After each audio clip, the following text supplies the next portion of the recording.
guys, so today I'm going to show you Tittibhasana Firefly pose. This was requested by a couple of you over on Instagram, so thanks for the request. If you don't follow me already, you can find me over there on @ZoeGoodJoYoga. So to come into Tittibhasana, the first thing that you want to do is come into a squatting position.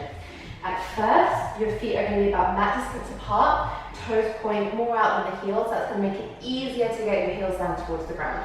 If your heels are lifted, don't worry, you're going to hang out here, squat as much as you can every single day. This is going to really improve your hip flexibility and make it possible for you to get into Tittibhasana.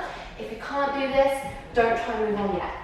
Once you can do the squat, you're going to then lengthen the legs, take your hands back and sit back. You want to have the heels of your hands down, fingers point forwards, and spread your fingers wide. From there, you're really sitting back onto the arms, try and get comfy. You're going to first try and just lift one leg off the floor at a time, and then the other one. Once you can lift one leg at a time, try and lift both. After you get comfy here and start to feel nice and strong, you can work on straightening the arms, straightening the legs even more. Once you're feeling really confident, you can even try and add in some little push-ups. So thanks for watching. I hope you enjoyed this video.